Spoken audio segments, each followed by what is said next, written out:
não vi você aí. Tudo bem com você? Então, eu sou o Lucas e hoje a gente vai falar um pouco mais sobre geometria analítica. Vem comigo.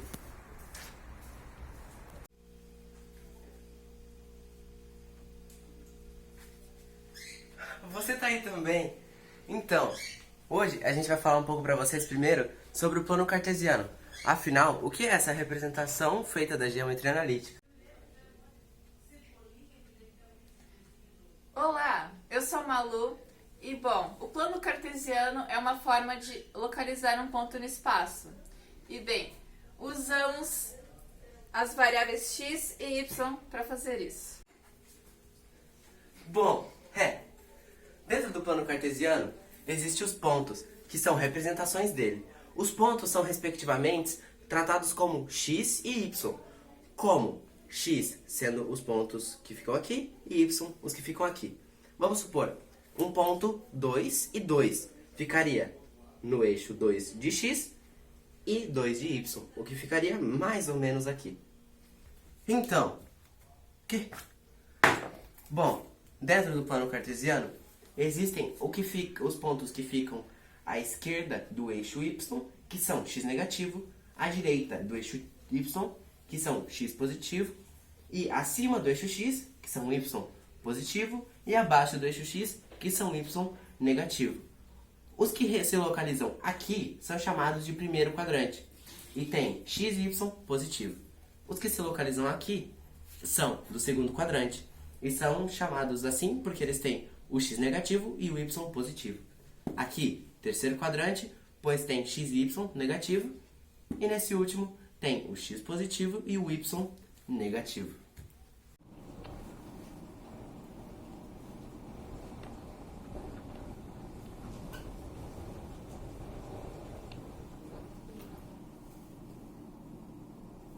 Bom, a bissetriz. A bissetriz é quando o x e y têm os mesmos valores. Sendo assim, a bissetriz 13 ela se localiza no quadrante 1 e 3, tendo os mesmos sinais. A bissetriz 24 se localiza no segundo e no quarto quadrante e ela tem os sinais opostos.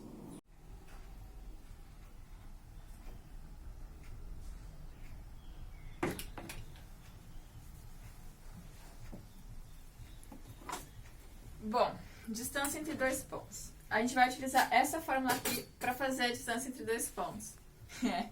O x final, que é o x maior, e o x inicial, que é o x menor, que é o 5, no caso.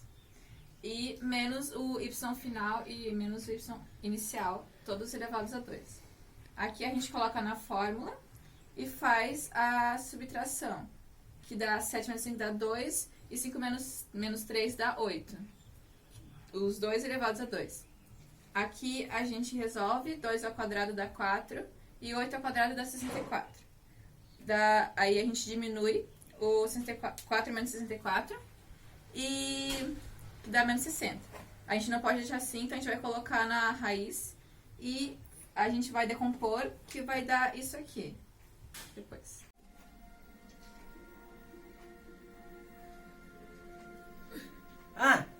Opa, você aqui de novo. Então, hoje eu vou falar agora sobre reta. Afinal, o que é a reta? A reta é basicamente uma medida infinita que é representada dentro de um plano. Neste caso, nós não temos uma medida infinita, nós temos um segmento de reta, que é uma reta determinada por dois pontos. É como se fosse o pedaço de uma reta. Aqui nós temos o pedaço de uma reta infinita, que é um segmento de reta, que se encontra em B, nos dois pontos, né? Que tem que usar dois pontos para fazer. Então, B é menos 3, o x é menos 3, o y é 3, e A, o x é 1 e o y é menos 3. Então, tracejando isso daqui, a gente tem a reta que eu chamei de reta R.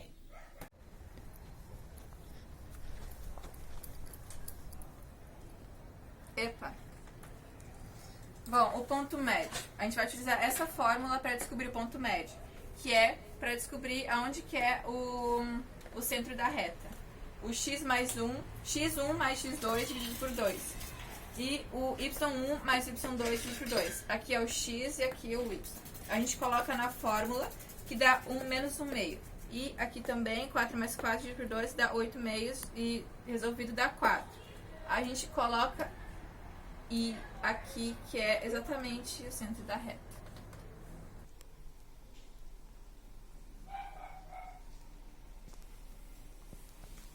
Equação geral da reta. Toda reta tem uma equação que pode determinar ela. Nesse caso, a gente tem a reta R, menos 2x mais y menos 3. Toda equação geral da reta vai ter esses três aqui, que é o x, o y termo dependente, igual a zero. Isso pode virar a equação reduzida da reta, que é a mesma coisa que uma função, só que diferente. Na função é f, y igual a mx mais n. Aqui é y igual a 2x mais 3. Isso é basicamente a equação reduzida da reta. A equação reduzida da reta tem o mx, que o m seria esse 2, e o n, que seria esse 3. O m é o coeficiente angular e o n é o coeficiente linear. Quando o coeficiente angular for maior do que zero, a reta é crescente. E quando o coeficiente angular for menor do que zero, a reta é decrescente.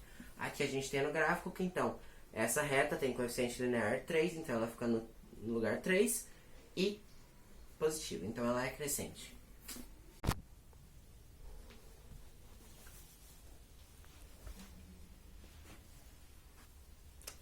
Bom, os carros particulares. Aqui nós temos 3 equações gerais da reta, mas em 2 está faltando uma. Aqui na segunda está faltando o x, então ela automaticamente vai ser paralela ao eixo x. E na segunda, ela está faltando o y, então ela vai ser automaticamente paralela ao eixo y. Gente, a Carminha é mais importante. Mentira, mais importante é falar de mediana e baricentro. Bom, vamos lá. O que é mediana? Num plano cartesiano tem como ter um triângulo. E a mediana é o ponto médio de uma dessas retas até a vértice oposta. Então aqui a gente tem a mediana. Aqui seria o ponto médio até essa vértice. Aqui a gente tem os pontos desse triângulo e aqui a gente tem os pontos médios de cada uma dessas retas. Com esse ponto médio a gente pode achar a mediana. Na mediana, que fica, vamos supor, aqui é a reta AB, que é a reta do ponto A ao ponto B, que é representada aqui, o ponto médio dela. Esse ponto médio vai ligar aqui no vértice C. E o ponto médio de BC vai ligar no vértice A e o ponto médio de CA vai ligar no vértice B. Esses 3 valores estão representados aqui. Então, o ponto médio seria essa reta da distância entre o vértice e um ponto médio. Ok. Isso, se você faz com todos num triângulo, você chega em um ponto em comum das 3 retas, um ponto em que as 3 se cruzam. Esse ponto é chamado de baricentro, e ele é o lugar em que todas as 3 retas se encontram, todas as 3 medianas se encontram, e o meio de um triângulo. Tem como calcular o baricentro sem fazer isso. Na fórmula do baricentro, é o x do ponto A mais o x do ponto B mais o x do ponto C, tudo isso dividido por 3. E o y do ponto A mais o y do ponto B mais o y do ponto C, tudo isso dividido por 3. E daí, esse vai dar o ponto x e esse vai dar o ponto y. Aqui a gente tem o ponto 4/3, que é o ponto x, que fica... 4/3 é mais ou menos... Calma aí, mais ou menos 0,33. 4/3 é 1,33, perdão. 4/3 é 1,33 e 2/3 é 0,66. Que ele fica depois do 1 e aqui um pouco antes do 1.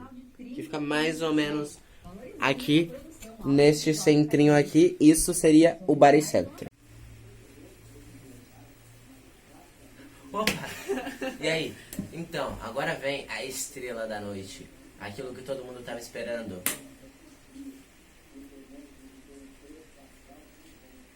Condição de alinhamento de 3 pontos. Só tava tentando lembrar. Só pra dar um suspense. Só pra dar um suspense. Então, vamos lá. Primeiramente, o que é Isso. Bom, o que a gente vai ter aqui? A gente tem esses 3 pontos aqui no gráfico. Aqui, esses 3 pontos que não estão no gráfico. Supondo que esses 3 pontos fossem 112, 313 e só número alto. A gente não ia poder colocar eles no gráfico para ver se eles estavam alinhados, porque ia dar muito trabalho. Então, tem uma equação que a gente pode usar para saber se esses 3 pontos estão alinhados no gráfico. Essa equação é esta daqui, que é basicamente uma determinante em que o x, os números que estão aqui, vêm para cá, esses números que estão aqui, vêm para cá. Agora eu vou ir fazendo aqui, tá? E enquanto eu faço, a Malu, ela vai explicando o que eu vou fazendo, tá? Tá, Então, o vamos lá. Lucas vai substituir os números e os colocar na fórmula. Exato. E se tudo der zero, é porque os pontos estão perfeitamente alinhados. Tá. E é aquela coisa básica para fazer determinante, né? A gente pega e só repetir aqui no final. E daí a gente vai multiplicar assim. Eu acho que não vai dar espaço, mas vamos ir fazendo, né? Tá. Os números que estão assim, que é da... Os números da primeira, que eu esqueci o nome, é da primeira, eles vão ser todos os positivos, então vai ser tudo soma. Vezes vai ter soma. Esses números aqui, eles vão estar com negativo na frente. Então vai ser, primeiramente, mais 2 vezes 6, que dá 12. Mais 4 vezes 6, que dá 24. Mais 4 vezes 8, que dá 32. Exatamente. Daí aqui, 4 vezes 4, menos 16, que tem o menos da fórmula. 2 vezes 8, menos 16. Quase que eu fiz 18. E 6 vezes 6, menos 36. 6. Tá. Agora, a gente vai somar isso daqui. Então, a gente tem primeiro o 24 com 32. 24 com 32 dá esses dois aqui. Dá 56. 56. 56 mais 12, 68. Então a gente tem 68. Então 68 são os números que estão aqui. Agora, 16 mais 16, 32. 32 mais 36, Dá 68. exato. 68 aqui também. E aqui tem um sinal de menos. Com isso, a gente vê que esses 3 pontos estariam perfeitamente alinhados no gráfico. Logo, 68 menos 68 é igual a 0. E isso a gente consegue comprovar que os 3 pontos estão alinhados.